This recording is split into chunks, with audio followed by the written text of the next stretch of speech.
नमस्कार, हमारे खास कार्यक्रम चर्चा में आपका स्वागत है। मैं हूं आदित्य श्रीवास्तव।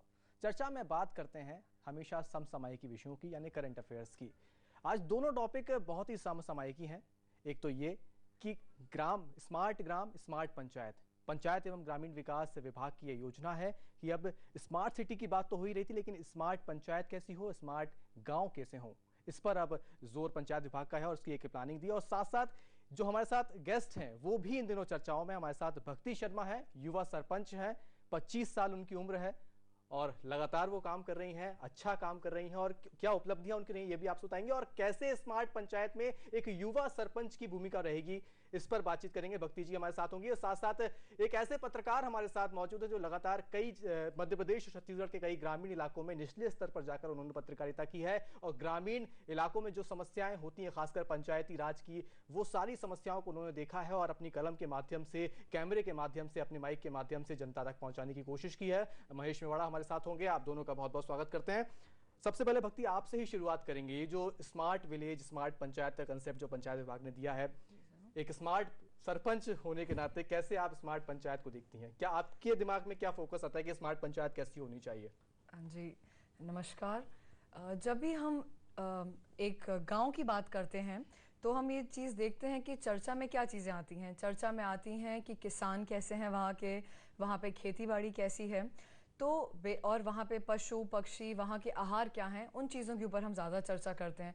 तो जब आज हम स्मार्ट विलेज का कॉन्सेप्ट अपने दिमाग में रखते हैं तो मेरा ऐसा मानना है कि हम ये चीज़ को समझें कि हमारे संविधान ने, जो हमारा कॉन्स्टिट्यूशन है, वो ये कहता है कि स्मार्ट विलेज या स्मार्ट ग्राम, और किसी भी ग्राम के अंदर बिजली, पानी, इन चीज़ों की, और शिक्षा, और वहाँ पे स्वच्छता, इन चीज़ों की वो बात करता है।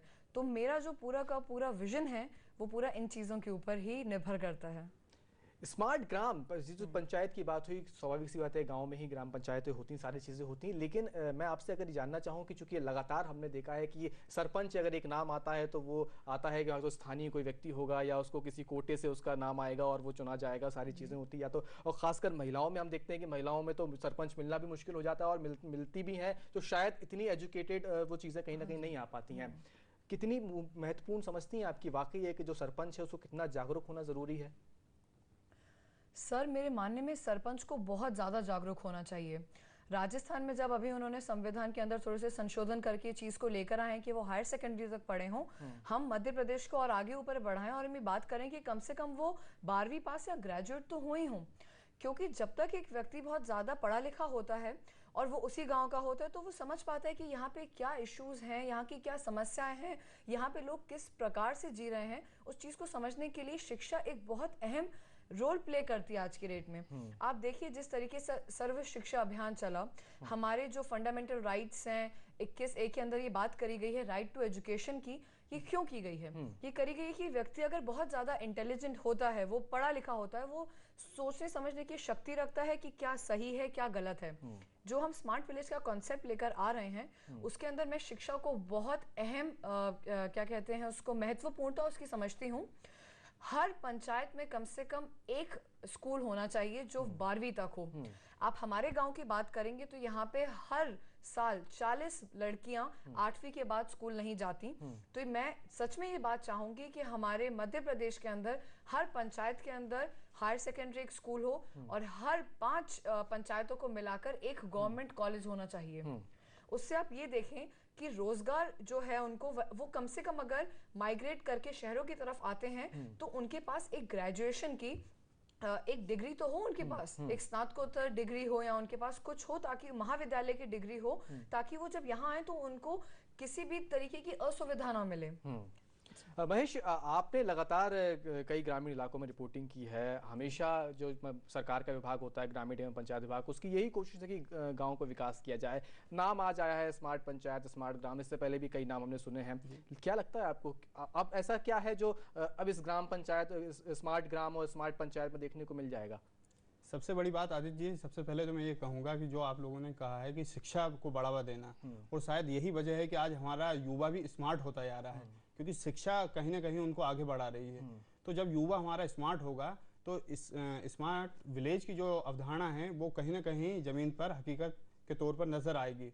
और ये स्मार्ट विलेज का जो पूरी रूपरेखा है, इसमें युवा अपना बहुत महत्वपूर्ण योगदान निभा सकेगा, क्योंकि वो जानता है, जमीनी हकीकत को जानता है, कहाँ क्या कमी है, कहाँ किन चीज़ों पे काम होना है, क्या बेसिक सुविधाएं हैं जिनकी कमी है, या जो हम पिछले कई वर्षों से देखते आ रहे हैं कि जो बहुत कम मूलभूत सुविधाओं में काम चल सकता था, आज उनकी बेसिक क्या क्या ज़रूरतें हैं, तो उन पे वो बहुत गहराई से काम कर सकता है। रमेश, एक चीज़ और, पिछले हफ्ते जब हम डिस्कशन के लिए बैठे थे तो हमने टॉपिक ये लिया था कि मोदी जी ने जब अपना भाषण दिया था पिछले साल लाल किले से, उस समय जब बातें आई थी कि उन्होंने जो स्वच्छ भारत अभियान की बात की थी, make in India, digital India की बात की थी, जो पैनलिस्ट हमारे साथ बैठे थे उन्होंने कहा था कि इन सब के लिए पीढ़ियाँ लग जाएंगी। आज हमारी कोशिश भी यही थी कि वही पीढ़ी हमारे स्टूडियो में बैठे साथ में, जो जिस पे उम्मीद की जा रही है कि वो पीढ़ी ही अब आगे जाके उसको बदलाव कर सकती है। आपको लगता है अब ये पीढ़ी ही इस चीज को बदलाव कर सकती है और आने वाले कुछ समय में अगर हम सोचें कि काफी चेंजेस दिख सकते हैं हमें? जी बिल्कुल, जिस तरीके से युवा पीढ़ी लगातार काम कर रही है, जिस तरीके से हमने ग्रामीण क्षेत्रों में देखा कि पिछले कई साल आज़ादी के बाद से आज तक शौचालय का निर्माण नहीं हो पाया था,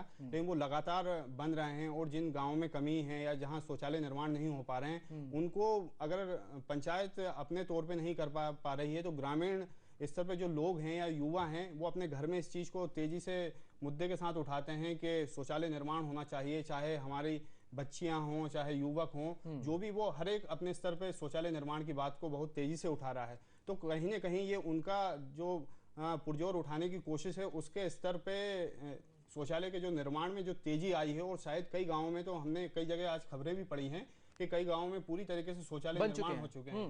तो कहीं ना कहीं ये उसकी रूपरेखा है। बिल्कुल भक्ति, यही बात मैं सबसे पहले शौचालय निर्माण पे आपको इसलिए आऊंगा क्योंकि प्रधानमंत्री के महत्वाकांक्षी योजना स्वच्छ भारत को लेकर वो लगातार यही फोकस करते हैं। उन्होंने ये भी कहा था जब पहली बार भाषण दिया था कि आप सोच रहे होंगे कि कोई प्रधानमंत्री लाल किले की प्राचीर से पहली बार भाषण दे रहा है और शौचालय की बात कर रहा है। कितना महत्वपूर्ण था, आज साल भर बाद हम समझ पा रहे हैं कि हाँ वो चीज कितनी महत्वपूर्ण थी।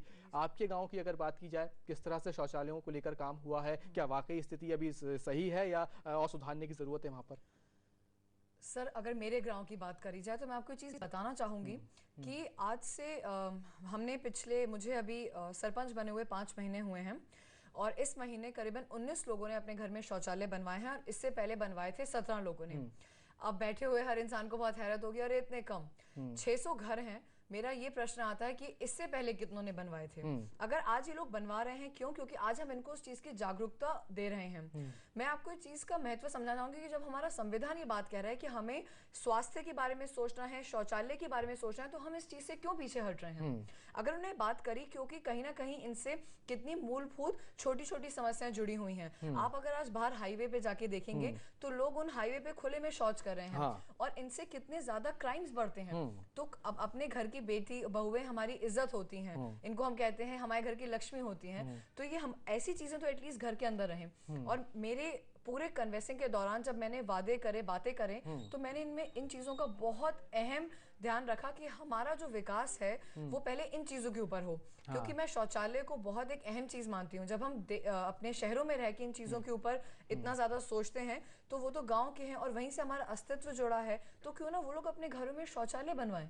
ये एक बहुत एक अहम चीज है, और मुझे ऐसा लगता है कि तरबतर धीरे धीरे हम इन चीजों के ऊपर बहुत ज्यादा प्रोग्रेस कर रहे हैं। और आज हमारे गाँव में जब इतने करीबन 40 बन गए हैं, तो मैं उम्मीद करती हूँ कि धीरे धीरे पिछले आने वाले 1-2 सालों में कम से कम हमारे वहाँ पे 400-500 शौचालय तो बन ही जाएंगे। वो लेकिन भक्ति, मेरी एक बात यह है कि चूंकि लगातार हम सोचते हैं कि लोगों को पता होना चाहिए कि सरपंच अगर हमारे गांव में है तो सरपंच की पावर्स क्या हैं, सरपंच के अधिकार आखिर क्या होते हैं। कई लोग सोचते हैं कि काफी ज्यादा अधिकार होते हैं, कई लोग कहते हैं कि बहुत कम अधिकार होते हैं, कई भ्रांतियां लोगों के अंदर है। आपको सरपंच है, युवा सरपंच है, 5 महीने आपको हो चुके हैं काम करते करते लगभग। इन 5 महीनों में आपको क्या समझ में आया, कितने अधिकार होते हैं सरपंच के पास? कहने को तो अगर हम बात करें तो सरपंच के पास इतने आज की डेट में अधिकार नहीं है। जब हमारे देश में संविधान में जब संशोधन करा गया था, जिसको हम कहते हैं 73rd अमेंडमेंट पंचायती राज का, तो उस समय बहुत हल्ला हुआ था। जब डिसेंट्रलाइजेशन हुआ पावर्स का, तो उस समय सरपंच के पास बहुत सारी पावर्स थी। मगर आज की दौर पे कहीं ना कहीं मैं कहना चाहूंगी कि सरपंच के पास थोड़ी कम पावर्स हैं।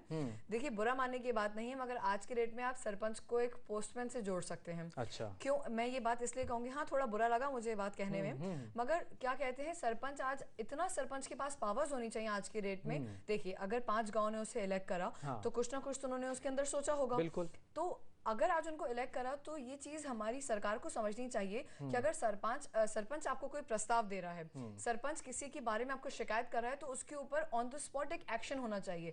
उस चीज को आप डिले मत करें। ठीक है, कुछ चीजें हमारे जुडिशरी के अंदर धीरे धीरे होती हैं, पर कभी कभी इन चीजों को पहले सिरे से नकार दिया जाता है, जिस चीज को मैं कहीं से कहीं तक ठीक नहीं समझती। ठीक है, लेकिन भक्ति एक बात और आती है कि जब आप खुद जब कई जगह आपका ग्रुप बैठता होगा, काफी सरपंच जब आप इकट्ठे होते होंगे, उसमें एक आपकी एक अलग ही छवि बनती होगी। मैं ऐसा दिखता हूँ कि हाँ, एक युवा सरपंच, एक नई लड़की, एक कम उम्र की सरपंच आई है, और आपके साथ में जो लोग और होते होंगे वो भी उनकी कैटेगरी भी अलग होती होगी। लेकिन ऐसे में आप क्या देखती हैं कि अगर जो पूरे देश की, मैं मध्य प्रदेश की बात नहीं कर रहा हूँ, पूरे देश की अगर पंचायती व्यवस्था की बात की जाए तो कहाँ आपको कमी लगती है, कहाँ सुधार की जरूरत हो लगती है आपको? सुधार की बात अगर हम करते हैं तो पहले हम मूलभूत बातों पर आते हैं। सबसे पहला मैंने कहा, हमें शिक्षा के अंदर बहुत सुधार की जरूरत है। हमारा सरपंच कम से कम 12वीं पढ़ा होना चाहिए। 12वीं की अगर मैं कहूंगी वो ग्रेजुएट हो तो उससे अच्छी तो कोई चीज हो ही नहीं सकती। दूसरी सबसे बड़ी बात, अब आजकल हम देखेंगे, मेरा जो गांव है वो तो भोपाल से बहुत ही करीब है। हम बाकी और आगे गांव की बात करते हैं तो उनको क्या कहते हैं, आप कम से कम एक डिस्पेंसरी तो प्रोवाइड करें। हमारे भोपाल में और हमारे पूरे हिंदुस्तान में इतने बड़े बड़े हॉस्पिटल्स हैं, आप ऐसी बात क्यों नहीं करते कि हर जितने भी अच्छे से अच्छे डॉक्टर्स हैं उनको 3 महीने कम से कम इंटर्नशिप करनी चाहिए गांव में जाके, और वहां पे उनकी अटेंडेंस लगनी चाहिए। तो इसके अंदर कोई धोखाधड़ी नहीं हो सकती। ये हमने करी स्वास्थ्य की बात। आप देखिए, जब शहर के अंदर औरतों का टीकाकरण होता है, जब बच्चे पैदा होते हैं उनका टीकाकरण होता है, मैं आपको गारंटी दे सकती हूँ कि आप गाँव में कहीं जाके देखिए और मुझे बताइए वहां पे कितनों का टीकाकरण होता है। हम चौथी एक बहुत इंपॉर्टेंट बात करते हैं, जैसे ही हमारे दिमाग में आता है कि अरे ये तो गांव है, तो गांव में हम देखते हैं कि गाय, भैंसे, ये बकरियां, ये सब होती हैं, तो वहाँ पे वेटरनरी डॉक्टर्स उनको अवेलेबल करवाए जाएं कि वो उनका देखें कि वहाँ पे कोई महामारी ना फैले। ठीक है, तो हमने आज बात करी स्वास्थ्य की, शिक्षा की, डॉक्टर्स की।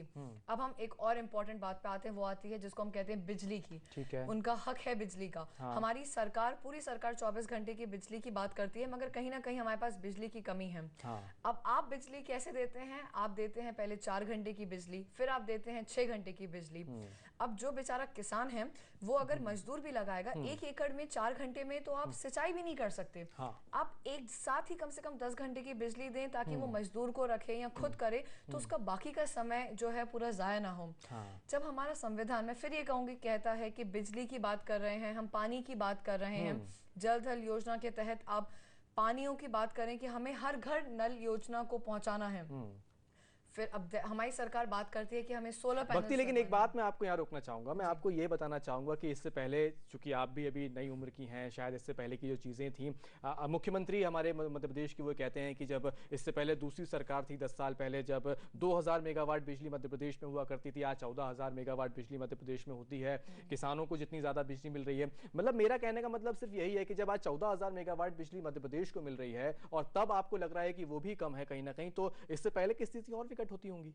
सर, स्थितियां उस समय बहुत ज्यादा विकट थी, मगर सर आप ये क्यों नहीं देखते कि आज जो इश्यूज आ रहे हैं सामने, बहुत सारे वो पहले नहीं थे। सर जैसे आप देखिए, आजकल हम देखते हैं कि रोजगार के लिए इतनी सारी एमएनसीज हो रही हैं, लोग बाहर जा रहे हैं। आप देखिए कितना ज्यादा। अच्छा, आपने मुझसे बिजली की बात करी, पिछले 4 साल में कितना ज्यादा क्लाइमेट चेंज की वजह से क्या कहते हैं, लोगों की सोयाबीन पिटी, लोगों का क्या कहते हैं, हमारी गेहूं पिटी। इसका आप अब इसके बारे में आप क्या कहेंगे, आप बताएं मुझे। अब लोगों को ये भी तो इश्यूज आजकल इतने बढ़ गए हैं और इतनी ज्यादा आजकल महामारियां आ चुकी हैं, उन समस्याओं के ऊपर कौन विचार विमर्श करेगा? कौन करेगा? अब महेश जी, मैं अगर फंड की बात करूं, बजट की बात करूं, बजट हमेशा सरकारें जब आती हैं, एक बात आती है कि ग्रामीण इलाकों में सबसे ज्यादा फोकस रहता है, किसानों को हम इतनी बिजली देंगे, खाद भी समय पर मिलना शुरू हो जाएगा, सारी चीजें होंगी, काफी बजट भी बताया जाता है कि यहाँ काफी बजट है। लेकिन वो बजट आखिर जो जिस तरह से भक्ति बता रही हैं कि कहीं ना कहीं प्रॉब्लम्स आती हैं ग्राउंड लेवल तक आते आते, वो दिक्कतें कहाँ आती हैं? वो दिक्कतें आखिर कैसे फेस करते हैं, चाहे वो वहाँ के जनप्रतिनिधि हो और चाहे वहाँ के ग्रामीण हो? देखिए, सबसे जो मेरे कुछ मित्र भी सरपंच हैं, उनसे जहाँ तक मेरी बात हुई, उनका सीधा सा कहना यह है कि सबसे पहले हमें काम के लिए हमें बजट मिलता है, तो वो बजट हमें कब मिल पाता है? जब हम उस काम को पूरी तरीके से करके दिखा देते हैं। और जब वो काम को दिखा देंगे तो कहीं ना कहीं जब वो जिनसे पूरा सामग्री खरीदते हैं, चाहे वो सड़क निर्माण हो या किसी और चीज के लिए, तो जिस भी ठेकेदार या जिस भी दुकानदार से वो पूरा का पूरा सामग्री खरीदते हैं, तो उसको बजट देने में काफी समय लगता है। तो शायद उस वजह से भी कई बार हम देखते हैं कि बजट बिगड़ता है, वो महंगे दामों में देता है, क्योंकि उसे पता है कि इनका बजट काफी समय बाद आएगा। तो ये बजट की जो व्यवस्था है ये काफी डिले होती है, और ये अगर जब तक सुव्यवस्थित ना होगी तब तक कहीं ना कहीं समस्याएं आती रहेंगी। कैसे होगी सुव्यवस्थित, ट्रांसपेरेंसी कैसे आएगी? इसकी सबसे जो मूलभूत चीजें हैं उनमें ये होना चाहिए कि जो भी काम आपके लिए आपकी पंचायत के थ्रू अगर किसी भी काम की मंजूरी मिली है तो उस काम के साथ ही उसका 50% बजट पंचायत के हाथ में हो, ताकि वो उस क्षेत्र में बहुत बेहतर तरीके से काम कर सके। और धीरे धीरे जिस तरीके से काम होता जाए वो बजट इनको इशू होता रहेगा, तो ये जो व्यवस्था है बेहतर हो सकेगी। भक्ति, बजट की अगर बात करें, बजट में हमेशा आप कुछ बोलना चाह रही थी? मैं आप इन सर ने जो बात बोली, मैं बहुत ज्यादा इस बात से सहमत हूँ। आपको मैं एक चीज बताऊंगी कि लोग शौचालय क्यों नहीं बनवा रहे हैं। वो एक बार कहेंगे हम मजदूर हैं, हम क्या कहते हैं, हमारे पास 1 एकड़ 2 एकड़ जमीन है, हम एकदम से 12,000 रुपए कहाँ से लेकर आए। आपने 1 हफ्ते बाद आप दे रहे हैं या 15 दिन में मतलब मिल जाता है, वो तो बहुत ही अच्छी चीज है, क्योंकि अब जनधन योजना के तहत लोग बनवा रहे हैं। मगर जिस तरीके से सर ने बात की, मैं इनकी चीज से 100% प्रभावित हूँ, और मैं बिल्कुल इनका इस बात पे सहयोग करूंगी जो उन्होंने बात कही। बजट एलोकेशन की अगर बात की जाए, क्योंकि जब बजट आता है सरपंच तक बजट कैसे पहुंचता है और सरपंच उसको कैसे आगे बढ़ाता है, कितना बजट आता है, मैं चाहता हूं जनता को बताएं, क्योंकि हमारी सबसे ज्यादा जो दर्शक हैं वो ग्रामीण इलाकों के होते हैं, उनको भी पता चले कि यहाँ स्थितियां कैसे बनती हैं। पंच परमेश्वर की जो निधि है उसके तहत हमें 5 लाख रुपए मिलते हैं हर साल के। ठीक है, इसके अलावा हमारे गांव में सड़कें बननी है या हमारे गांव में कोई भी काम होना है, उसके लिए मनरेगा के तहत आप सब लोग अपना नाम लिखवाते हैं, तो आपको उसकी क्या कहते हैं पेमेंट्स मिलते हैं। तो बेसिकली एक साल में पंच परमेश्वर के तहत 5 लाख रुपए आते हैं। इसके अलावा अगर आप मगर यही चीज अब यहाँ चेंज हुई, आपने मुझसे क्या पूछा इससे पहले कि आप ये बताइए, पहले 2,000 थे अब 14,000 है। जहाँ पे डेवलपमेंट होता है वहीं समस्याएं आती हैं, और जब समस्या आती है हम उनसे उभरते हैं, तो आप ये समझ लीजिए कि हम डेवलप स्टेट हो गए। ये चीज आपका पुराना जवाब मिला। बिल्कुल। इसके अलावा हमारे जो हमारे सांसद होते हैं, जो हमारे मंत्री होते हैं, हम इनके आगे अगर जाके इनको हम प्रस्ताव लिख के देते हैं कि हमें ये समस्या है, हम इन चीजों का निवारण चाहते हैं, तो बेशक वो आप लोगों की समस्याओं को समझेंगे और उसके लिए भी आपको पैसा घोषित करेंगे, और फिर आपको प्रॉपर वहां से एक प्रॉपर चैनल के थ्रू वो जो पैसा है, पहले यहाँ तो हमारे एडीएम डीएम साहब के पास, हमारी एसडीएम के पास होते हुए वो इंजीनियर्स को भेजते हैं, और इस तरीके से पूरा पैसा आता है और इन्हीं के ठेकेदार हमारा आगे का कार्य करते हैं। मैं आप लोगों को एक और चीज बताना चाहूंगी कि जब भी कोई सरपंच बनता है, कृपया करके उनसे ये मत कहिए कि आप बन गए और आपने ये करा। हमारी सरकार का एक प्रोसीजर होता है जिसके अंदर वो हमारी सरकार बिल्कुल भी करप्शन को, भ्रष्टाचार को बढ़ावा नहीं देती। तो बहुत धीरे धीरे हर एक धीरे धीरे स्टेप पे वो अपने कार्य को करती है, ताकि आपके पास जब चीज पहुंचे वो बिल्कुल ठीक हो, सही हो, और उनको सही तरीके से उसका क्या कहते हैं उसको वो सही तरीके से लागू कर पाए। शिक्षा की बात की, स्वास्थ्य की बात की, आप हमने स्वच्छता की बात की, लेकिन अगर खास तौर से बात की जाए ग्रामीण इलाकों में गरीबी की, वो एक सबसे बड़ी समस्या है कहीं ना कहीं, और सरकार की कई योजनाएं भी हैं गरीबों को मकान बनाकर देने की। लेकिन मैंने पिछले कई दिनों में जो ग्रामीण इलाकों के दौरा किए हैं उसमें पाया है कि कई ग्रामीण इलाकों में तो शायद वो मकान नहीं दिखे, लेकिन कहीं दिखे तो वो गुलाबी रंग के पुते हुए वो मकान दिखे, जहाँ जो सरकार की अलग ही दिखती चीजें, लेकिन वो 1 या 2 दिखते हैं मेरे को। क्या उसका बजट भी सरपंच के खाते से होता है, या सरकार के अलग जो बजट होता है वो होता है, और वो कितनी जरूरत है खासकर ग्रामीण इलाकों की देखा जा चुकी है? आपका गांव आपने बताया कि वो शहर से लगा हुआ है, भोपाल से लगा हुआ है, तो हो सकता है उस गांव की आबादी जो होगी वो शहर में आके अपना रोजगार देखती होगी, करती होगी, लेकिन कई इलाके ऐसे होते हैं जो शहर से दूर होते हैं, कई कोसों दूर हो जाते हैं, जिला मुख्यालयों से काफी दूर हैं, तो उन इलाकों में ऐसी योजनाएं कितनी क्रियान्वित होनी जरूरी है? इसका बात वही फिर शिक्षा पे आती है। देखिए, अगर सरपंच शिक्षित है तो वो इस बारे में बात कर सकता है। जैसे अभी हमने पिछले 5 महीने में कुटीर बांटे हैं। कुटीर होते हैं कि जिन लोगों को बहुत ज्यादा कच्चे मकान होते हैं, उनको पक्के मकान की जरूरत होती है, जिनके पास नीला राशन कार्ड होता है, उनको कुटीर बांटे जाते हैं। हमने अभी पिछले 3 या 4 महीने में हमने 29 कुटीर बांटे हैं लोगों को। 29 कुटीर में क्या होता है कि आपको अपने पट्टा एक जमीन का मिल जाता है। जब आपके पास आबादी होती है तो उसको आके हमारे तहसीलदार साहब घोषित कर देते हैं कि ये अब क्या कहते हैं, यहाँ पे अब आबादी क्षेत्र बन चुका है, ये सारी सरकार की जमीन होती है। अब बात आती है इस पे आपको पक्का मकान बनाने की। पक्के मकान के लिए सरकार की 2 योजनाएं हैं। एक योजना के तहत आपको 50,000 रुपए मिलते हैं पक्का मकान, और दूसरी योजना के तहत आपको 1 लाख रुपए कुटीर बनाने के मिलते हैं। तो आप थोड़ा बहुत शुरुआत करते हैं, आप वो आधा अपना ढांचा दिखाते हैं, उसके बाद सरकार आपको 1 लाख रुपए देती है, मंजूरी करती है कि आप अपना यहाँ पे पक्का मकान बना सकते हैं। और उसी दौरान अगर आप सिर्फ मात्र एक शौचालय बनवा लें, सेप्टिक टैंक वाला, जिसमें एक ऊपर टंकी लगी हो, एक वॉश बेसिन लगा हो, तो उसके सरकार आपके ही खाते में जनधन योजना के तहत तहत 15 दिन के अंदर अंदर 12,000 रुपए डालती है। ये बात मैं इसलिए कह सकती हूँ आज क्योंकि मेरे गांव में, मैंने बताया अभी आपको, करीबन पिछले महीने 19 लोगों ने बनवाए हैं, तो मुझे पता है कि उन लोगों के समय समय पर सबके पैसे आ चुके हैं।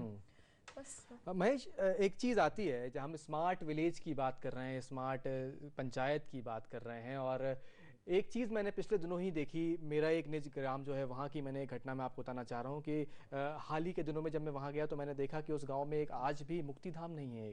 कितनी छोटी सी चीज़ होती है मुक्तिधाम ये। और मैंने जब वहाँ बात की, वहाँ के पटवारी से बात की, वहाँ के सरपंच तो वहाँ चूंकि मुझे नहीं मिल पाए क्योंकि बताया गया कि उनके बारे में एक अलग बैकग्राउंड था, पटवारी से बात की, वहाँ के इवन विधायक से मैंने बात की, तो ये बात निकल कर सामने आई कि हम मुक्तिधाम की ज़मीन तो दी हुई थी लेकिन कहीं ना कहीं अतिक्रमण था या जो भी था, वॉट एवर जो भी चीज़ें हुई होंगी, लेकिन आसपास के 15 गाँव में कहीं मुक्तिधाम नहीं था। जो लोग थे वो अपने खेतों में ही जाके, वहीं पर जाके अपने जो भी परिजन होते थे उनका अंतिम संस्कार करते, दाह संस्कार करते हैं।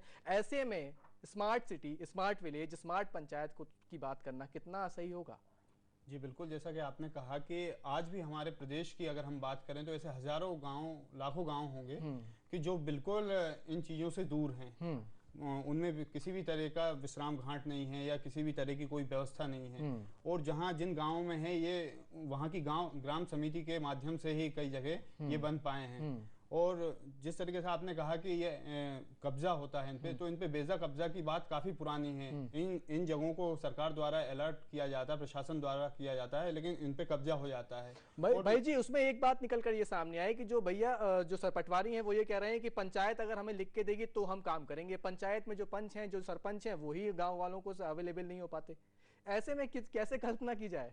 देखिए, ये एक पूरा सिस्टम है। हाँ। ये पूरा प्रशासन का सिस्टम है जिसमें अपने काम को हर व्यक्ति किसी न किसी पे टालता है। हाँ। तो कहीं न कहीं जब जमीन अलॉट हुई है या फिर वो क्षेत्र अलॉट हुआ है उस गांव के लिए, उस काम के लिए, तो उसको पूरी तरीके से उस गांव या उस पंचायत या वहां की किसी समिति को सौंपा जाना चाहिए। लेकिन सिर्फ ये कागजों में अलॉट हो जाता है। कई दबंग इस पे कब्जा जमा लेते हैं और वो चीज कभी निकल के सामने नहीं आ पाती। इवन यहाँ तक मैंने कई चीजें देखी है कि कई गांवों में तो आज तक ग्रामीण को ये पता नहीं कि ये हमारे इस काम के लिए ये भूमि आवंटित हुई है, ये इस काम के लिए ये चीजें आवंटित हुई है। सारी चीजें कागजों में चलती है, धरातल पे कहीं नहीं आती। तो कहीं ना कहीं इसमें प्रशासन भी जिम्मेदार होता है। भक्ति, आपने तो 5 महीने हो गए हैं आपको, और इस तरह की जो बातें हमने सुनी हैं ग्रामीण इलाकों में कि कागजों पे चीजें होती हैं, क्योंकि गांव वाले अक्सर ऐसा कहा जाता है, लेकिन इतने भी वो नहीं होते कि वो समझदार नहीं है, वो काफी समझदार होते हैं। लेकिन बात ये आती है कि वो अपनी बात कैसे बाहर लेकर आए। आपने ये चीज पाई है अपने 5 महीने के एक्सपीरियंस में कि कई चीजें आपने सोचा कि हाँ ये काम करना है, पता चला कि वो कागजों में तो है लेकिन धरातल पर कुछ नहीं थी? सर ऐसा बहुत बार हुआ है। मैं मतलब अब कुछ बता नहीं चाहूंगी पुरानी चीज़ों को, मगर मैं आपको ये बताऊंगी कि जैसे अगर आज मैं पढ़ी लिखी हूँ और मैंने देखा कि हाँ यहाँ पे इन कागजों पे ये इश्यूज हैं या वो इश्यूज हैं, तो मैंने बाकायदा उनके प्रस्ताव तैयार करे। मैंने उन प्रस्तावों को उन्हीं निम्नलिखित जिन जिन विभागों के वो थे उनको जाके दिए। जैसे हमारे भोपाल में हम देखेंगे जो हमारे कलेक्टर साहब हैं निशांत वरवड़े जी, वो बहुत ही ज्यादा सहयोग करते हैं। अब इतनी सारी पंचायतें आने के बाद भी वो हैं, माया अवस्थी जी हैं, ये लोग बहुत सपोर्ट करते हैं। तो अगर हम इनको जाके अपने प्रस्ताव देते हैं तो वो लोग उसके ऊपर पूरी कार्रवाई करते हैं। तो अगर आपको कहीं से कहीं तक ये चीज पता चलती है तो आप जरूर उसके बारे में क्या कहते हैं पूरी जांच करवाएं। इसीलिए तो अब हमारा इतना ज्यादा आरटीआई आ चुका है, राइट टू नो आ चुका है। आपको पूरा हक है, आप जाएं, आप तहसील में जाएं, आप एसडीएम से मिलें, एडीएम से मिलें, हमारे कलेक्टर से मिलें। जन सुनवाई हर ट्यूसडे के ट्यूसडे होती है। एक ग्रामीण को नहीं पता ना ये चीज भक्ति, लेकिन ग्रामीण कैसे करे ये सारी चीजें?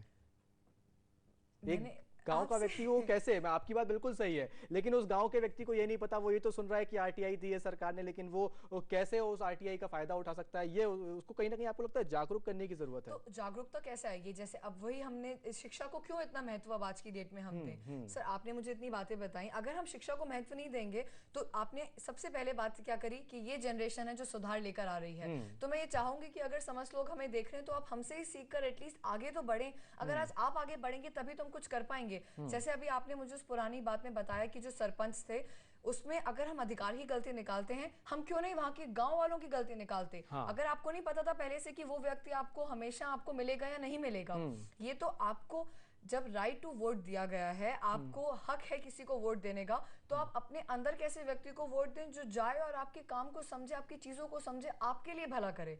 आप किसी के कहने पे कभी भी वोट मत दीजिए। इसकी वजह से आप देख ही रहे हैं आजकल में कितनी समस्याएं हो रही हैं। आपके घर में भुखमरी है, आपकी औरतें सुरक्षित नहीं है, आपके घर में आपको गल्ला मंडी में जाने में समस्या होती है, आपको चीजों के लिए भटकना पड़ता है, रोजगार जाता है, आपके गाँव में अस्पताल नहीं है।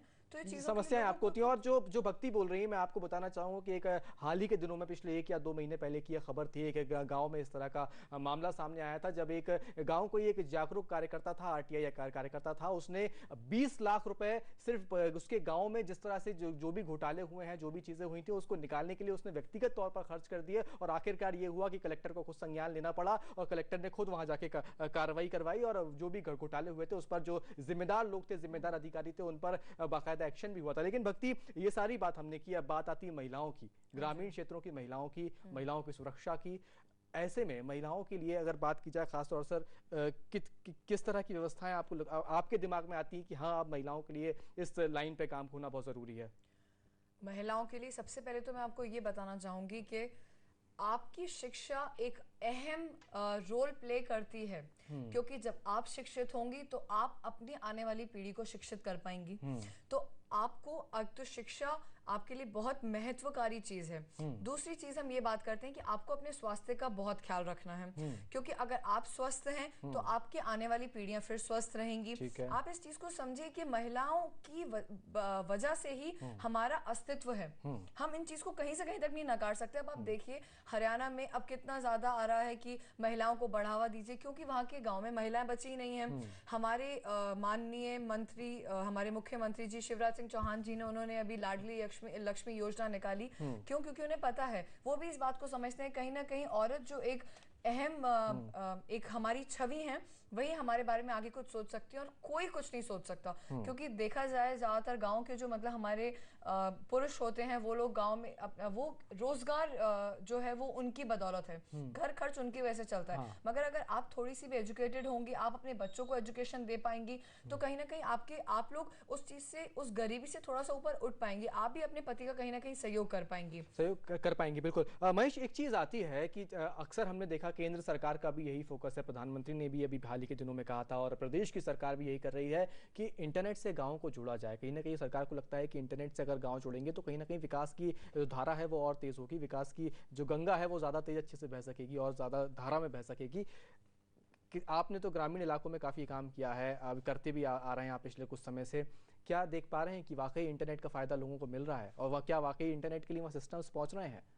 देखिए, जिस तरीके से हम पंचायत की बात करें तो पंचायतों में अभी कुछ कई जगहों पे, कई पंचायतों में देखा है कि सिस्टम लगे हैं, लेकिन शायद इंटरनेट की बेहतर कनेक्टिविटी ना ही मिल पाने के कारण वहाँ सही से काम नहीं हो पाता।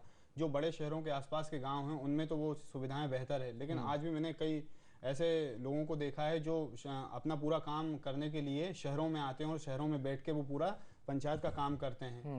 तो कहीं ना कहीं हमें ये पहली बात तो कनेक्टिविटी बेहतर करना पड़ेगी ताकि उनको इंटरनेट की सुविधा अपने गांव में, अपनी पंचायत में बैठ के मिल सके। दूसरी बात, जिस तरीके से देखते हैं हम कि हमारे युवा, आज हर युवा मोबाइल रखता है, तो कहीं ना कहीं मोबाइल से भी उनमें जागरूकता बढ़ी है, कहीं ना कहीं वो स्मार्ट हुआ है, चीज़ों को बेहतर तरीके से समझने लगा है, चीज़ों को खंगालने लगा है।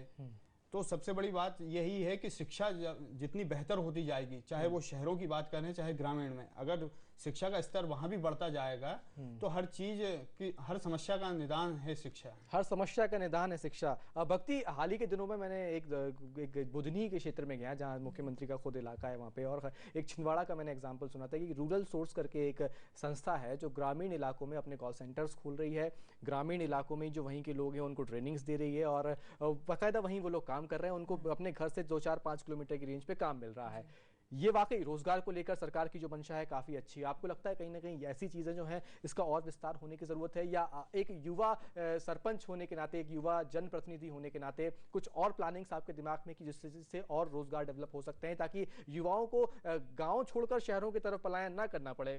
प्रधानमंत्री ने भी यही कहा था कि युवा अपने, एक किसान वो ये नहीं चाहता कि उसका बेटा मेट्रो सिटीज में जाके अपनी सेवाएं दे और कुछ ज्यादा पैसा कमाए, वो ये चाहता है कि मेरे गाँव में काम करे, इसी गाँव को आगे बढ़ाए। मैं आपकी इस बात से पूरी तरीके से सहमत हूँ। वो बुधनी वाली चीज़ मैंने भी पढ़ी थी। मैं आपको ये बताना चाहूँगी कि जैसे हमारे भोपाल में ITI सेंटर्स हैं, वहाँ बच्चे आते हैं और आके अपनी स्किल डेवलपमेंट, अपनी स्किल लेबर बनते हैं। ठीक है। तो क्यों ना ITI के जो उनके ऑफिशियल्स हैं वो गाँव-गाँव जाके रोजगार प्रदान करें, वो वहाँ जाके क्यों नहीं सिखाते? देखिए, हर कम से कम पंचायत तो होती है, चलिए इन चीज़ों में समस्या लगेगी कि स्कूल बनना है या कोई मंगल भवन बनना है, पंचायत तो होती है, क्यों ना वहाँ जाके आप इनको क्या कहते हैं, जितने भी वहाँ के पुरुष हैं, जो लड़के हैं, उनको आप थोड़ी बहुत चीज़ सिखाएं, जैसे किस तरीके से मोटर वेल्डिंग होती है, मोटर्स किस तरीके से लगती हैं, और ITI वाले जाएं, वो स्किल्स थोड़ी बहुत सिखाएं। अब जैसे आपने इससे पहले कंप्यूटर की बात करी थी, कंप्यूटर की शिक्षा अगर उनको मिलेगी, अगर आप उनको आज जाके 50 कंप्यूटर दे देंगे, वो उनके किसी काम की नहीं रहेंगे। हाँ, वो उनके लिए एक रद्दी है। मगर अगर आप उनको सिखा देंगे तो उसके बाद क्या होगा, आज आप 50 को सिखाएंगे, कल को वो और 5 को सिखाएंगे, तो 500 लोगों को कम से कम कंप्यूटर की शिक्षा आएगी। दूसरी बात हम करते हैं महिलाओं के लिए, हमारी सरकार ने डोना पत्तल योजना निकाली, हमारी सरकार ने क्या कहते हैं, और इनके लिए सिलाई के सेंटर्स निकाले। हाँ, हाँ। तो क्यों ना ये सरपंच के जो पंचायत भवन होता है उनके अंदर ही जाके सिलाई के सेंटर्स का काम करा जाए। आप मुझे एक बात बताएं, आपने लिज्जत पापड़ का नाम सुना है? बिल्कुल। इससे महत्वपूर्ण और बड़ा एग्जाम्पल हम दे ही नहीं सकते कि उन लोगों ने कितने छोटे स्तर से उस काम को शुरू करा, और आज आप देखिए वो करोड़ों का इतना बड़ा फर्म है। वो क्या करते हैं, वो ये छोटे छोटे काम करते हैं। जब डोना पत्तल की योजना आती है, इसके अलावा आप गुजरात में देखिए, जो ये जिस तरीके से गाँव से ये लोग दूध लेकर आते हैं, और आज अमूल इतना बड़ा एक ब्रांड बना हुआ है। तो सर कहीं ना कहीं उनकी सरकार के जो व्यक्ति हैं, जो निष्ठावान लोग हैं, जो इस बारे में काम करना चाहते हैं, उनको अपने प्रस्ताव को आगे लेकर आना चाहिए। जब युवा आते हैं तो सिर्फ एक चीज आती है, वो है उनकी सोच, उनकी विजन, उनका दायरा, उनकी क्रिएटिविटी। तो अगर आज वहां लोगों ने मुझे चुना क्योंकि लगता है कि मेरी सोच ये नहीं है, मैं कभी नहीं इस बात को मैं पहले सिरे से नकारती हूँ कि मैं उनकी जड़ें काटूंगी। हमारा संस्कार जो है वही हमारी मूलभूत है, वही हमारा क्या कहते हैं एक स्ट्रॉन्ग पॉइंट है। मैं उसको नहीं हटाना चाहती। मैं चाहती हूँ कि आप लोगों की जो सोच है, जो आप शहर में आके मॉडर्नाइज करते हैं, आप उसको अपने उस गांव में, उस घर में, उस जॉइंट फैमिली के साथ रह के आप उस चीज को मॉडर्नाइज करें। बिल्कुल। भक्ति की एक पहल, और मैं आपको बता दूं दर्शकों कि हाल ही के दिनों में भक्ति ने एक अपनी तरफ से पहल की है। भक्ति, मैं चाहूंगा कि आप खुद बताएं जो हाल ही के दिनों में सुर्खियों में रही है।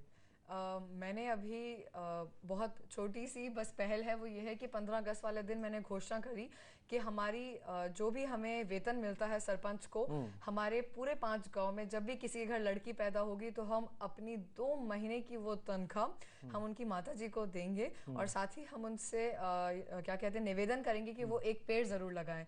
तो ये एक हमारा बहुत छोटा सा स्टेप है, एक छोटा सा लाडली लक्ष्मी योजना की तरफ एक छोटा सा एक कदम है कि हम लड़कियों को किस तरीके से बढ़ावा दें, ताकि उनकी माता जी को उस समय ये फिक्र ना रहे कि वो अपना ख्याल कैसे रखेंगी, उस छोटे से बच्चे का ख्याल कैसे रखेंगी। ये आपके दिमाग में आया कैसे? बेटी बचाओ बेटी पढ़ाओ, लाडली लक्ष्मी, तमाम सरकारें भी योजनाएं चला रही हैं, एक सरपंच होने के नाते आपके दिमाग में कब आया और कैसे लगा कि हाँ ये मुझे ये करना चाहिए? अभी ये चीज़ इतनी ज़्यादा उभर कर आई जब लाडली लक्ष्मी योजना के बारे में हमारे मुख्यमंत्री आदरणीय शिवराज सिंह चौहान जी ने बात करी, तो कहीं ना कहीं मेरे दिमाग में चीज़ आई कि हम मतलब मैं कमा सकती हूँ, मैं कहीं ना कहीं से मेरी खेती बाड़ी है, मैं वहां से कमा सकती हूँ, मगर जब एक हमारे यहाँ पे एक लक्ष्मी आती है तो उसका वो ख्याल कैसे रखेंगी? वो ये सोचेंगी कि एक छोटा सा बच्चा है, मुझे इसके बारे में ख्याल रखना है, अपनी दवाइयों का ख्याल रखना है, तो कम से कम उस तनख्वाह से वो अपना 1-2 महीने का गुजारा कर पाएंगे। वो 2-1 महीने जो इनका स्वास्थ्य बिल्कुल ठीक नहीं रह पाता, वो जाके घास नहीं काट सकती, वो कुछ नहीं कर सकती, तो कम से कम वो अपना और अपने उस छोटी सी हमारी लक्ष्मी का ख्याल तो रख पाएंगे, तो बिल्कुल। महेश, एक चीज आती है, चाहे योजनाओं की बात की जाए, हमने डिजिटल इंडिया सुना, स्किल इंडिया सुना, सारी चीजें सुनी, उसमें इंडिया लगा हुआ है, और ऐसा कहा जाता है कि भारत ग्रामीण एरिया में बसता है, यानी इंडिया विलेजेस में बसता है। तो कहीं ना कहीं अगर इसको जो स्किल इंडिया है, विलेज, जो भी सारी चीजें हैं, वो ग्रामीण लेवल पे जाने की, रूट लेवल पे ले जाने की जरूरत है। जी बिल्कुल। ये जब तक ग्रामीण स्तर पर कोई भी योजना अगर पूरी तरीके से ग्रामीण स्तर पर नहीं पहुंचेगी तो ये कहीं ना कहीं बेईमानी होगी। इनको पूरी तरीके से हमें ग्रामीण स्तर या धरातल पर पहुंचाना बहुत जरूरी है। और पूरा जब हम देखते हैं कि एक एक गांव में से हर दिन कितने युवा हैं जो शिक्षित हैं लेकिन आज भी उन्हें रोजगार नहीं मिल पा रहा है, या तो उन्हें स्किल करने की हमें बेहद ज़रूरत है। जब वो अपने किसी काम में पारंगत होंगे तो वो इन योजनाओं या इन कामों की तरफ बेहतर तरीके से काम कर पाएंगे। आज हम गाँव में देखते हैं कि बहुत से युवा शिक्षित भी हैं लेकिन वो अपने पूरे घर बार को छोड़कर बहुत ही कम पैसे में बाहर नौकरी पे निकल जाते हैं, या जैसे तैसे अगर कोई परिवार समृद्ध है तो उनके घर परिवार में किसी भी तरह का बिजनेस या कुछ भी व्यापार खोल के बैठ जाते हैं। तो कहीं ना कहीं हमें आजीविका और गांव में रोजगार उपलब्ध कराना बेहद जरूरी है ताकि उनका स्तर भी उठे और उनके साथ साथ दूसरे लोगों का स्तर भी ऊपर उठ सके। महेश, एक चीज़ और मैं आपसे जानना चाहूँगा, चूँकि मैं इतने सारे कार्यक्रम करने के बाद जो एक बात, कई बार हम ग्रामीण क्षेत्रों के, चाहे वो कृषि का समय आता है तो हम किसानों की बात करते हैं, मौसम का समय आता है तो मौसम की बात करते हैं, या इवन स्किल डेवलपमेंट डेवलपमेंट की जब बात आती है तो भी हम यही कोशिश करते हैं ग्रामीण क्षेत्रों में स्किल डेवलपमेंट कैसे हो लोगों का। तो एक बात निकल कर सामने आती है कि हम लोगों को जागरूक कर रहे हैं, जागरूक करने के लिए हम ये कर रहे हैं, अधिकारी हमें बताते हैं कि हम जगह जगह कैंप्स लगा रहे हैं, जगह जगह सेमिनार्स कर रहे हैं, वर्कशॉप कर रहे हैं, कार्यशालाएं कर रहे हैं, सारी चीज़ें कर रहे हैं। तो ये बताइए कि ग्रामीण क्षेत्रों में क्या वाकई इन वर्कशॉप का, इन कार्यशालाओं का, ये संगोष्ठियों का कोई फायदा होता है, दिखता है? देखिए, सबसे पहली बात तो ये कई बड़े शहरों में हो पाता है, फिर उसके बाद में ये कहीं ना कहीं ज़िला लेवल पर इस तरह के कैंप या कार्यशाला आयोजित की जाती हैं, तहसील स्तर पर की जाती हैं, लेकिन बहुत ही कम ऐसे ग्राम हैं या पंचायत हैं जहां पर ऐसी योजनाएं या इस तरह की कार्यशालाएं आयोजित की जाती हैं जिनकी वजह से एक पूरा का पूरा एक सिस्टमेटिक लोगों को उस दिशा में मार्गदर्शन दिया जा सके। और जब ये कार्यशालाएं आयोजित होती है तो संभवतः इससे लोगों को फायदा मिलता है। चाहे हम किसी सरकार की कोई भी योजना उठा के देख लें, अगर हर ग्राम स्तर पर सबसे बड़ी जरूरत बात है कार्यशाला आयोजित करना एक अलग बात है, लेकिन उसमें लोगों को लाना और उनकी भूमिका बताना और उन्हें कैसे उन कार्य योजना जो योजनाएं हैं उनकी तरफ बेहतर काम कर सके। तो ये सबसे बड़ी जो समस्या है इसको हमें लाना पड़ेगा कि ज़्यादा से ज़्यादा लोग इससे जुड़ें और उन जो कार्यशालाएं हैं उनमें भागीदार बने। भक्ति, एक चीज़ और मैं आपसे जानना चाहूँगा। एक बात आती है कि विकास भी करना है, सब चीज़ों को साथ लेकर चलना है। एक और चीज़ में हमारे देश में एक चीज़ आती है आरक्षण, खासकर महिला आरक्षण की अगर बात की जाए। हाल ही में कई समाजों के आरक्षण भी देखने को मिलते हैं, गुजरात में उसकी एग्जाम्पल हम देख रहे हैं, हाल ही के दिनों में चल रही हैं चीज़ें। लेकिन अगर मैं महिला आरक्षण या किसी भी आरक्षण की बात करूं, एक पंचायती व्यवस्था में या हमारे देश के सिस्टम की व्यवस्था में अगर बात की जाए, उस आरक्षण को आप युवा होने के नाते, महिला होने के नाते कैसे देखती हैं? मैं आरक्षण का सपोर्ट करती हूँ। अब आपको बहुत हैरत होगी क्यों करती हूँ, क्योंकि मैं जाति के नाम पे आरक्षण को सपोर्ट नहीं करूंगी। मैं सपोर्ट करूंगी कि आप ये बताइए कि नीले राशन कार्ड वालों को आप क्या आरक्षण देते हैं, आप मुझे ये समझाएं। हम हमेशा करेंगे कि इस जाति को आरक्षण दिया जाए, उस जाति को कतई नहीं। अब 65 साल हो चुके हैं, मेरा ऐसा मानना है कि आप आरक्षण अगर दे रहे हैं तो जाति की उसमें पूरे घर में से किसी एक व्यक्ति को आरक्षण दे जो जाके आगे काम करे और वही व्यक्ति अपने पूरे घर परिवार को देखे। मेरे गांव में इतने सारे लोग हैं जो क्या कहते हैं मतलब अनुसूचित जनजातियों या दूसरी जातियों के नहीं हैं, मगर वो गरीब हैं और उनके घर में एक वक्त की रोटी की परेशानी है। क्यों? क्योंकि वह जनरल कैटेगरी के हैं। तो आप क्यों नहीं, आप इसको जाति को हटा के क्लास के ऊपर जो होती है, क्लास को कहते हैं वर्ग के ऊपर जो होती है, आप उसके ऊपर क्यों नहीं आरक्षण करते? और महिलाओं को आरक्षित करने की सरकार की सिर्फ एक जो अहम उनकी सोच है वो ये है ताकि महिलाएं ऊपर उठकर आएं। हम देखेंगे कि पुराने जो हमारे काल थे, जो एंशिएंट समाज था, जो मेडिवल था, उस समय महिलाएं बहुत एक अहम रोल प्ले करती थी। और आज के डेट में कहीं ना कहीं वो बाकी चीजों से इतनी ज्यादा घिर चुकी हैं कि वो अपने घर से ऊपर नहीं उठ पा रही। तो सरकार सिर्फ ये चाहती है कि वो आगे बढ़े। तो इससे कहीं ये तात्पर्य नहीं कि कहीं औरतें या महिलाएं पीछे रह गई हैं, सिर्फ उनका अस्तित्व थोड़ा सा दब चुका है इसलिए वो आगे नहीं आना चाहती। मगर सरकार उनके इसी अस्तित्व को और वो एक पर्दा उनके आगे से हटा के उनको आगे लाना चाहती है। और आरक्षण जो है, मैं बार बार यही कहूंगी कि वर्ग के नाम पे दिया जाए, जो लोग गरीब हैं उन्हें दिया जाए। जातियों के नाम पे आप हर समय समय पर चीजों को तोड़ रहे हैं, उनसे कहीं से कहीं तक हम ये सोचें कि हम डेवलप नहीं हो पाएंगे। अगर हम सोचते हैं कि आज हमें बहुत ज्यादा अपने आप को एक डेवलप डेमोक्रेसी बनानी है तो इसके लिए आरक्षण जरूरी है, मगर वो वर्गों के आधार पर हो। भक्ति, 30 सेकंड का वक्त मैं आपको दूंगा। आने वाले समय में आप अपने जो आपका गांव है जहाँ की आप सरपंच हैं, कैसे देखती हैं उसको, स्मार्ट क्या और आगे की क्या प्लानिंग्स है आपकी? 30 सेकंड में।